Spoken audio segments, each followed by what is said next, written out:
We have decades of research telling us that the food we eat is causing more inflammation.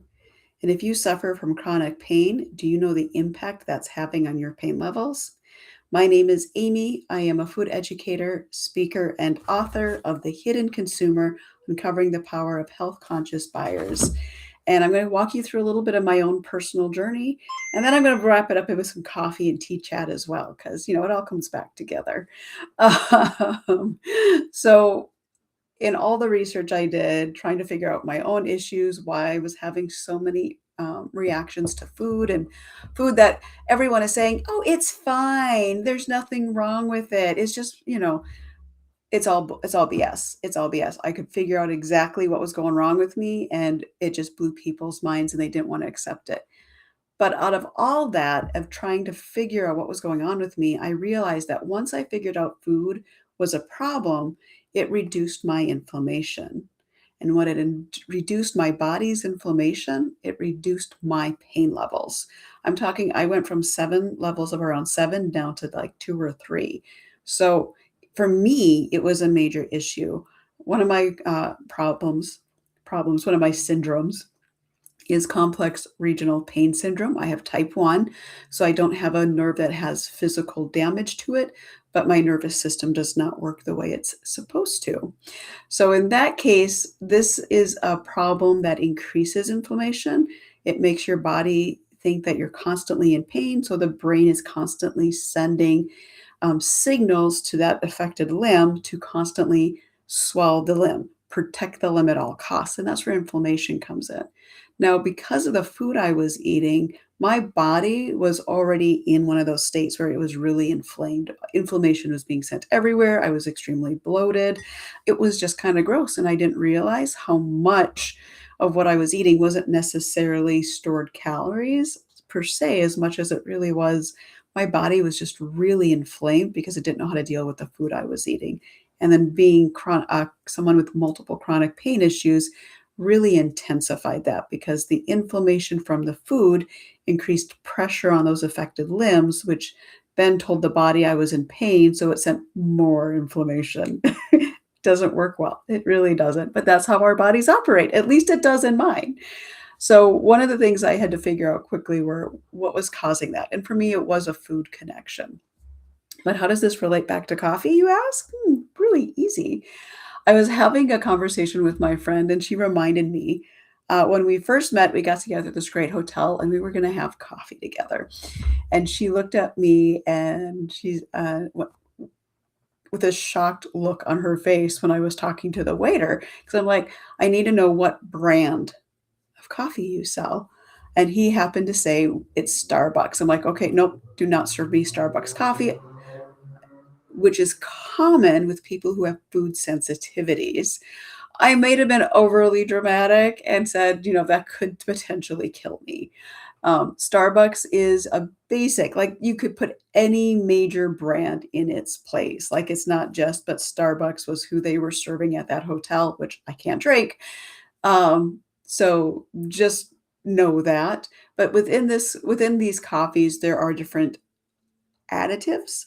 But for me, being a pars pavilion sensitive, I'm going to react to the ground it was planted in. I'm going to react to the pesticides that the ground has around it. I'm going to react to a lot of things that most people wouldn't react to.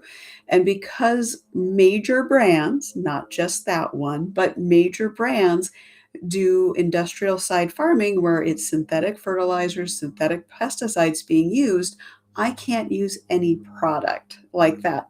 Now, when I was going through and determining what my issues were and really narrowing it down to corn was a problem, one of the people in the corn allergy group posted a comment that they had reached out to the said company and asked about why they were reacting because they couldn't figure out. They were a huge fan of this coffee and they couldn't figure out why it was actually one of the problems causing them to have a reaction.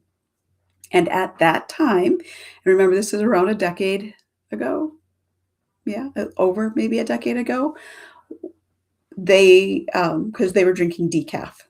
and that I just avoid decaf at all costs. But because they drink decaf, decaf is typically roasted with dextrose, which is moldy corn sugar. You can fight me all you want on that. That's exactly what dextrose is.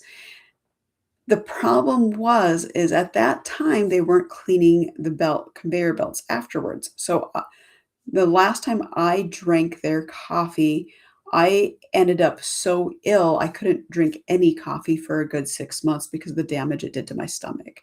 A lot of that goes back to there was enough allergen within that for whatever reason, and I don't drink sugared coffees. I am a black, no cream, no sugar. I'm the one that, those memes warn you about. Yeah, that's me. And I still got really ill. And one of the things I tell people who work with me or talk to me about why they're reacting to certain coffees is if you're drinking a major brand coffee, you really have to be cautious because you don't know what they're putting in the coffee. You don't know how it's being grown. I mean, we kind of do.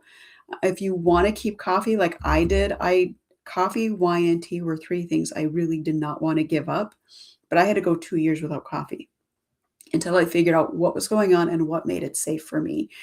And by doing that, I did lower my pain levels. So the impact coffee had on my chronic pain, I had always associated with caffeine, but in my case, that was not the problem. The problem for me was the coffee I was drinking had some type of corn additive somewhere within the entire process that I was sensitive to. So that meant I could not drink major coffees. So for me today, I do still drink coffee and I still have tea. And my coffee comes from, I have to buy from coffee importers who are deliberately working with small family farms that refuse to sell out to corporations and who do either fair trade, but they don't use any synthetic fertilizers. There's no synthetic pesticides. Now, I do have to go the extra distance of saying, how long has your soil been free of synthetic pesticides and synthetic fertilizers? Because if it's only a decade, it's not clean enough for me. I will get sick. But that's me because I am an extremely sensitive to these types of ingredients. For my tea, I trust Tea Source. I trust Himalayan Blends, and I actually trust Himalayan Blends coffee as well. Look through my videos. You'll find them from probably around a year ago when we really did a lot of work with Himalayan Blends. Um, but again, their Himalayan Blends has never had, pesticides or synthetic pesticides, synthetic fertilizers used on their ground. So again, those are the things I'm looking for because I know that if I drink the wrong thing, it's going to impact my health and it's really going to impact my chronic pain. So if I want to be out and I want to enjoy a nice day and go get coffee, one, I'm bringing my own coffee mug because I can't drink from paper cups. But the flip side of that is I'm also looking for mom and pop shops that do sell organic coffee. So there's a lot of things that I have to do to goes into coffee. So if you want to learn more about coffee and the body, I do have a What's on Your Table webinar coming up on March 19th, I believe, that just covers the coffee aspect and tea aspect. So go for it and sign up. You can find that link right here at all the links. Oh, and hi, Dr. Jen. It's so nice to see you. Yes. Thank you. So here it is. There's the link. Find how to meet me if you want to schedule time to chat about your health, your concerns. Please know I am not a medical professional. What I am is a survivor of our medical system who had to figure out my problems on my own and then take my research back to my allergist to really figure out what was going on. So the work we do together is actually intended to work with your medical professionals. And if you just want to see if food is a trigger for you, I have tracking systems for that. And I can actually work with you on that as well, because you will be really surprised at what is happening to your body when you eat something that's causing inflammation. And especially if you are a chronic pain person, who I have all the energy for you because I get it. I have been in your shoes and it's not fun when food causes you more pain. So if you want to learn more, reach out at thehiddenconsumer.com, all the links, because all the links is just way more fun. And you can find everything there, including signing up for my newsletter. So, with that, thank you so much for taking the time to spend with me as we talk about different ways food is impacting our health. Have a great day.